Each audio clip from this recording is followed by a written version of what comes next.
আসসালামু আলাইকুম। সকলের সুস্বাস্থ্য কামনায় শুরু করছি আমার আরও একটি নতুন ব্লগ। আজকের ব্লগটি দেখার জন্য আপনাদের সবাইকে স্বাগত জানাচ্ছি। আশা করছি যে যেখানে আছেন এবং যে অবস্থাতেই আছেন খুবই ভালো আছেন এবং সুস্থ আছেন। আলহামদুলিল্লাহ, আল্লাহর অশেষ রহমতে আমরাও খুবই ভালো আছি এবং সুস্থ আছি। আজকের ব্লগটি যখন আমি ভয়েস ওভার দিচ্ছি তখন কিন্তু আমার দেশে দ্বিতীয় স্বাধীনতার প্রথম ভোরের আলো ফুটেছে, আলহামদুলিল্লাহ। আর যখন আজকের ভিডিওটি ধারণ করেছি সেদিন কিন্তু আমাদের মনের অবস্থা আজকের মতো ছিল না। অনেকটাই দ্বিধা-দ্বন্দ্ব ভয়ের মধ্যে ছিলাম আমরা। অনেকটা ভয়-ভীতির মধ্যে দিয়ে আমাদের প্রত্যেকটা মুহূর্ত কাটছিল। তো সেই সময়টা যে আমরা পুরোপুরিভাবে কাটিয়ে উঠতে পেরেছি এখনো, আমি কিন্তু সেটা বলব না। তবে আমার কাছে মনে হচ্ছে যে আগামী ২-৩ দিনের মধ্যে আমাদের এই সংকট পুরোপুরিভাবে কেটে উঠবে এবং আমরা একদমই নিশ্চিন্ত হতে পারবো আমাদের আগামী দিনগুলো নিয়ে ইনশাআল্লাহ। আমরা কিন্তু কেউ জানতাম না যে স্বাধীনতার স্বাদ আসলে কেমন হয় বা বিজয়ের আনন্দটাই বা কেমন হয়। কিন্তু ২৪ এসে কিন্তু আমরা সবাই সেটা উপলব্ধি করতে পারলাম। আলহামদুলিল্লাহ, আমাদের দেশ কিন্তু দ্বিতীয়বারের মতো আরো একবার স্বাধীন হলো।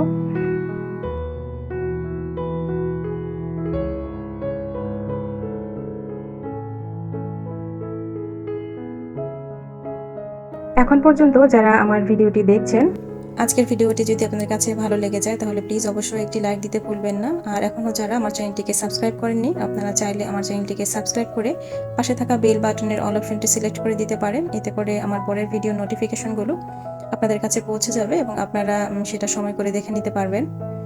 আর এই তো আমি আজকে সকাল সকালই উঠেছি। আমাদের এরিয়াতে যেটা হয় একদমই ৮টার পর থেকে গ্যাসের প্রেশারটা একদমই কম থাকে কিছুদিন থেকে।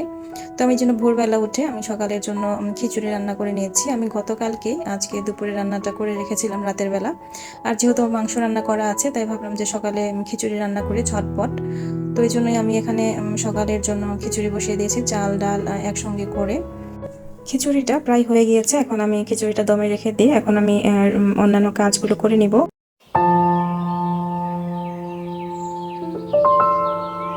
আজকে যেহেতু বাসায় সবাই আছে আর এমনি তো শিক্ষা প্রতিষ্ঠান বন্ধ চলছে অনেক দিন থেকেই, তো সেজন্য দেখা যায় ফারিন আর ফারিনের বাবা ঘুম থেকে একটু লেট করে ওঠে। আমি সকাল সকালে উঠে সকালের নাস্তা সবকিছু রেডি করি। তো ওরা যেহেতু আমাদের যে মেন বেডরুম সেটাতে ঘুমাচ্ছে, তো আমি ভাবলাম যে এই সুযোগে আমি ঘরের বাকি কাজগুলো সেরে নেই। তো এই বেডরুমের বেড কভারটা বেছানো হয়েছে বেশ ১ সপ্তাহের মতো হয়ে গিয়েছে। এই রুমটাতে দেখা যায় ফারিনের বাবা এসে যেহেতু কাজ করে বিছানাটাতেও সে বসে, সেজন্য ১ সপ্তাহ পর পরই চেষ্টা করি একটু চেঞ্জ করে দেওয়ার জন্য। তো এটাকে আমি একটু চেঞ্জ করে ভালো করে ঝেড়ে টান টান করে বিছানাটা বিছিয়ে দিচ্ছি। আর বিছানা টান টান করে পেছানো থাকলে আমার যে কি ভালো লাগে, আর বিছানা বিভিন্নভাবে গোছাতে বা বিছানা খুব সুন্দর করে সাজাতেও আমার কাছে খুবই বেশি ভালো লাগে। আমি জানি না এটা আর কার কার লাগে, তবে আমার কিন্তু বেড গোছাতে বিভিন্ন স্টাইলে অনেক বেশি ভালো লাগে। এই জিনিসটা আমি খুব বেশি উপভোগ করি। এই কাজটা করতে আমার কখনো বোরিং লাগে না। তো যাই হোক, এই তো আমি বেড কভারটা চেঞ্জ করে এরপর ভাবলাম যেটার সাথে ম্যাচিং করে একটা কুশন কভারও চেঞ্জ করে দিই। এখানে একটা অন্য কুশন ছিল, তো সেটার কভারটাকে একটু চেঞ্জ করে দিলাম। একটা ব্ল্যাক কালারের কুশন কভার এখানে দিয়ে দিলাম।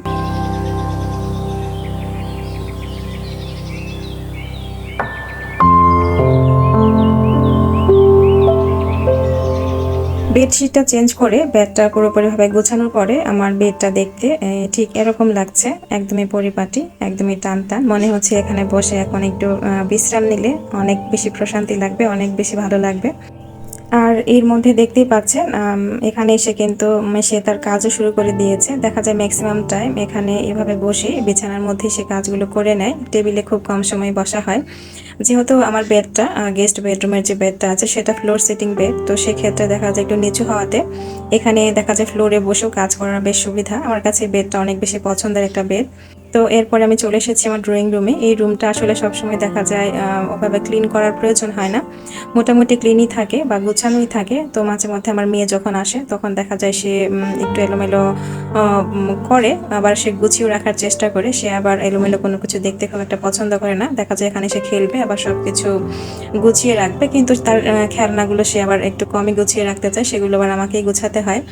আমরা কিন্তু তারপরও চেষ্টা করি আমাদের বেডরুমটাকে যেভাবে গুছানো রাখতে পছন্দ করি, আমরা কিন্তু ড্রয়িং রুমটাকে তার থেকে আরেকটু বেশি পরিপাটি বা একটু সাজিয়ে গুছিয়ে রাখতে পছন্দ করি। কারণ দেখা যায় গেস্ট আসলে কিন্তু আমরা এখানেই প্রথমে বসতে দিই, বা বাইরে থেকে যে কেউ আসলে এখানেই এসে প্রথমে বসে।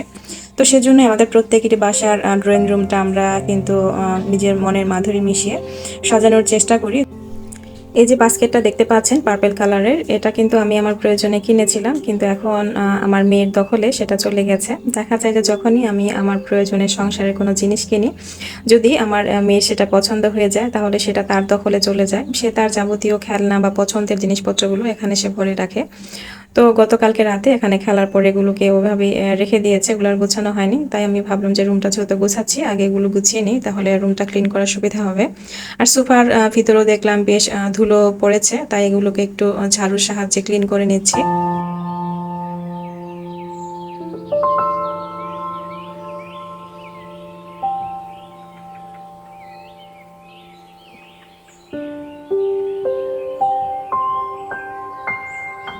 স্বাধীনতা অর্জনের চেয়ে স্বাধীনতা রক্ষা করা কঠিন, এই কথাটা কিন্তু এতদিন আমরা বইতে পড়েছি, কিন্তু এই কথাগুলো এখন কিন্তু আমাদের জীবনের সামনে এসে দাঁড়িয়েছে। এখন এই কথাগুলোকে বাস্তবে রূপান্তরিত করার সময় এসে গিয়েছে। আমরা স্বাধীন হয়েছি, আমরা স্বাধীনতা উদযাপন করব এবং সেটা সবাইকে নিয়ে করব। স্বাধীনতা অর্জনটা যেন প্রত্যেকের জন্য সমানভাবে হয় এবং সঠিকভাবে হয়, সেদিকে কিন্তু আমাদের যার যার অবস্থান থেকে সমানভাবেই এই দিকটাতে অংশগ্রহণ করতে হবে, বা নিজ নিজ অবস্থান থেকেই আমাদের এই দায়িত্বগুলো নিতে হবে। আসলে আমরা যদি প্রত্যেকেই একটা জিনিস মাথায় রাখি, যে আমরা যদি যার যার অবস্থান থেকে নিজের দায়িত্বগুলো বা নিজের কাজগুলো সততার সঙ্গে এবং সঠিকভাবে করতে পারি, তাহলেই কিন্তু আমরা আমাদের দায়িত্বগুলোকেও যথাযথভাবে পালন করতে পারলাম এবং আমাদের যে স্বপ্ন সোনার বাংলাদেশ করা, সেটাও কিন্তু বাস্তবায়ন হবে।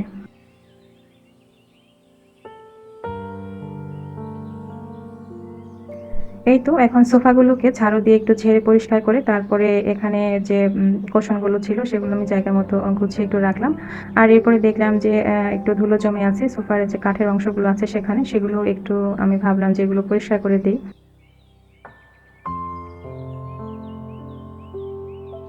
মানুষের জীবন আসলে খুবই বিচিত্র। এক মুহূর্ত আগেও বলতে পারা যায় না যে পরবর্তী মুহূর্তে তার জন্য কি অপেক্ষা করছে। সৃষ্টিকর্তা চাইলে মুহূর্তের মধ্যে পথের ভিখারিকেও কিন্তু রাজা বানিয়ে দিতে পারেন, আবার রাজাকেও কিন্তু পথে নামিয়ে আনতে পারেন। আসলে এমন কিছু অপেক্ষা আমাদের জীবনে অনেকের জন্য অনেক সময় করে, যা আমাদের জন্য কখনোই কাঙ্ক্ষিত থাকে না। দেখা যায় এক মুহূর্ত আগেও আমরা জানতে পারি না যে আমাদের জীবনে কি আসছে বা কি অপেক্ষা করছে, ভালো কি মন্দ।